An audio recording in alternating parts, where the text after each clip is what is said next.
I'm back here with Patrice, and we're going to do another Michigan update, and we're on the Minority Voice. And Patrice, it's good to have you back again. Nice to be back, Jeff. Yes. Thank you. Thanks for having me. When this will be played, the legislature will be on recess for deer season and all that other good stuff. But what was the last thing that happened when you were there?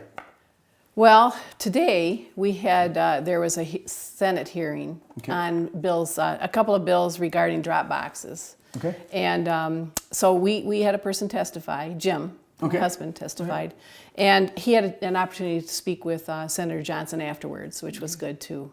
The whole problem with that 273 and 278 is that they're trying to fix problems with drop boxes. And it's like trying to plug holes in a colander, you know. Okay. It's drop boxes are a disaster.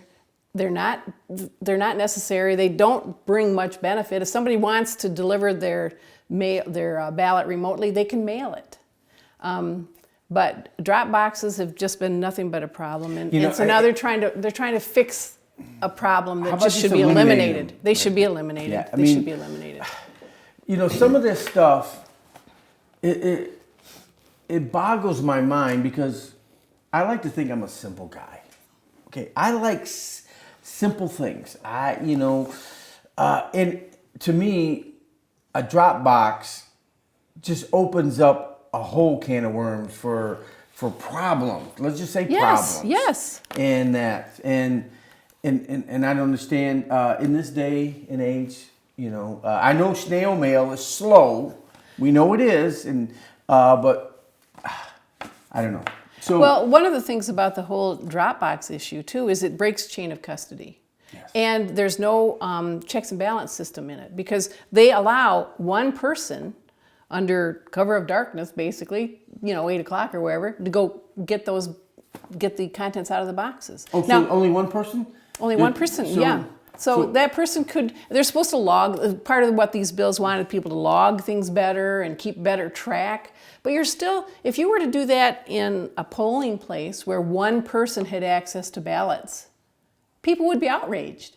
It's a crazy notion. You would never have this if you were inside a polling place. But they're allowing this for outside where it's even totally unregulated. Because you know what?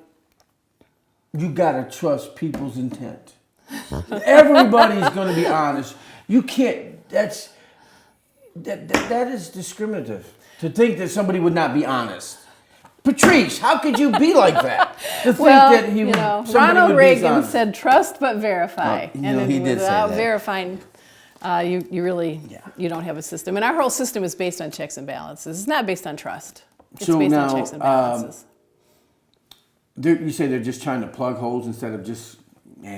Because it's a law, apparently, and it's easier to amend a law than it is to get rid of it, I guess. I'm not sure. I don't really understand the thinking because, I do know that they've got a governor that would veto it. But it's okay, though. It's okay. Let her veto it. Yeah. Let her veto it. Yeah, I mean, because I don't buy into that. Well, she's going to veto it. I don't care. Just do it. Just do it. Just do it. Because you got to find out where your side's at, too. But anyways, okay, so that's Senate. So I know on Wednesday they had a hearing. Tuesday they had a hearing in the House. Yes, they did. The post. They sent out notice that it was a hearing. Okay. So, quite frankly, we spent hours preparing to testify. Right. We sent out an alert to all of our folks. And several people spent a lot of time preparing information for us. Okay. And we took those spreadsheets and we prepared testimony. And 3 of us went in to testify because we had a lot of information. Mm-hmm. And the person from the United States Postal Service, it was very interesting.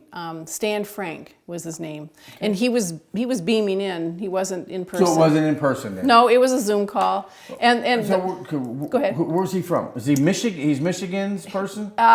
He's responsible for the Central region, which is a large swath. It's the Midwest, basically. Oh, okay. From Missouri. So he could be living in another state. Yeah, I don't know where he lives. Okay, all right. But he was one of his first questions was, will there be reporters in the room? Oh. and Representative Bolin said, well, yes. And she explained that she had notified them that it would be a public hearing. and that should be no surprise to them. And they do record these hearings too. He said it would be live streamed. Yeah, and then he said, well, he guessed he could go on with the presentation. Oh, so it was supposed to be a closed session in his mind, in all his mind. private, no words to be held accountable to. Okay. Well, it was a sales pitch, basically. Okay. I mean, if I were interviewing for a job with the post office, maybe it was interesting. You know, they delivered 135 million ballots, and they had a 97 or 99.7% success rate in delivering them, or something. But then the hearing was closed to outside questions. The committee members could ask questions. So you No, we were not allowed to ask any questions. So I don't know. I don't know why that would happen. Maybe that's we're new to this business. Maybe that's how hearings are. But I thought hearings were public, and when they sent out notice of a hearing, it meant that you could come in and say. But we did submit written testimony, and we did learn an awful lot. Okay. For example, Okay. did you know that there is no Cherry Lane in East Lansing? And there hasn't been for 10 years because it was bulldozed down. I know you're going with this one. Yes, go ahead. Well, yes. there were 15 people that received absentee ballots addressed to that location, and they voted. And that was one of our questions was, okay, Mr. Postal Man, how do you deliver ballots to people on a street that does not exist? And how is it that those 15 people managed to vote based on that address? And those people had no other addresses, most of them. So it went to either to them at that address, which did not exist, or they weren't real ballots. Now, friends, okay, you say there's no election fraud. Please explain this one to me. 15, now, it's all documented, right? Yes, and they voted too, right? Oh, they voted. They voted, right? They at a place absolutely that voted. didn't exist. Yes, that's right. Did not That's exist. Right. And our Ann Hill is the person that did the research. She's Okay. She's a supporter. She's a wonderful lady, and she's Now, this Ann Hill. Does she live in East Lansing. Oh, She's okay, been know Ann Hill. looking at the voter rolls. I know Ann Hill. So she went to the clerk. Okay. And she said, "How could this be?" And the clerk said, "Well, maybe they were military people." Yes. So we checked the ages. The youngest person was 26. Okay. Everybody else was 54, 60, 60s, 70s. I think 7 or 9 of them were past the mandatory retirement age in the military. Okay. So they did not live there, and they did not use that address as military. And see, that's the problem. Yeah. Okay, now, she's covering her ass, excuse my term, when she should say, you know what, this is not right, and I'm going to get to the bottom of this. Because this is in my jurisdiction as the clerk. And if people are cheating, that's a reflection on her. But then again, you know, maybe that's okay for her. Maybe she likes that. Okay. Well, I don't know. I don't want to cast any aspersions. You're a nice lady. I ain't. I don't give a shit. Excuse me, but it pisses me off when people do this. Here's another question that we had. Yes. Okay. During 2020, the 2016, the election. What is it? 2020? 2020. Okay. Yes. Dorms were closed because of COVID. Yes. They were closed and they had been closed. Yes. Well, there were, Anne took a look at just about half of the closed dorms. And ballots were mailed to those dorms, according to the records. They were shipped to those dorms. And 51 people voted from those dorms. And the dorms were closed. Nobody was in those dorms.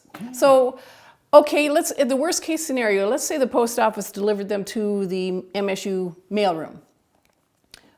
The mailroom still couldn't have delivered them because the people weren't there.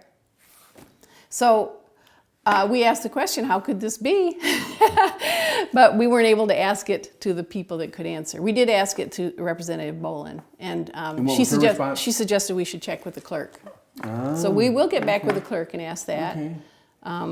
And find out how that could happen. I mean, it's 15, it's 50 here, 50 there. What's that? There's a song. I don't know. But anyways. Everett Dirksen, he's way before your time, but he said $1 million here or $1 billion here, $1 billion there. Pretty soon you're talking real money. Yeah. And that's yeah, the same thing with ballots. So, okay. All right. How much more evidence do you need to say, hey, you know what? There's enough fraud out there that we need to get this under control. And I really appreciate what you're doing, because I think your group is holding these people accountable. And we're making them uncomfortable. I can tell we're making them uncomfortable. Yeah. Hey, let's just have free, fair elections. That's all anybody wants. For example, in all around the country, it's not unusual to have more registered voters than you have people of voting age in that area. It happens, it's a lot of places. So it makes no sense. It's not possible. Yeah.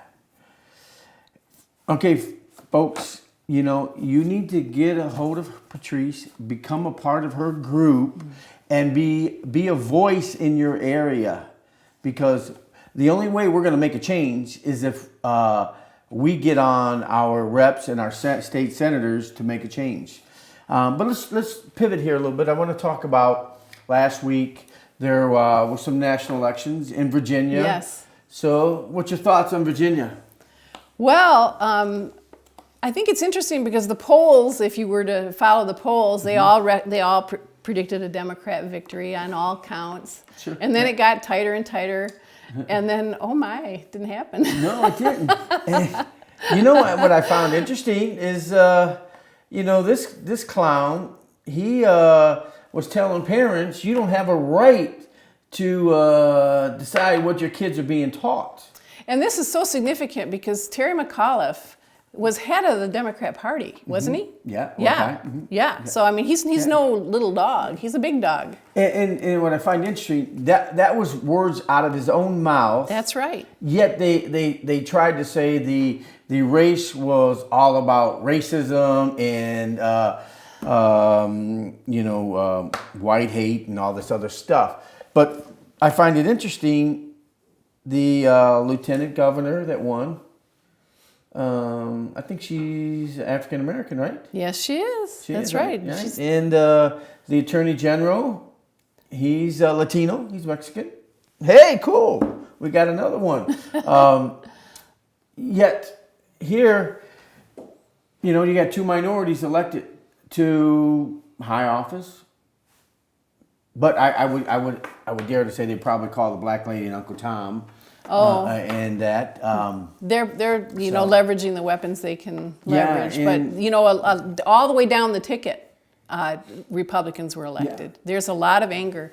Yeah. Moms don't like being called domestic terrorists for going to a board meeting and speaking up for their children. Right. They don't like that, and Americans don't like being told they can't speak.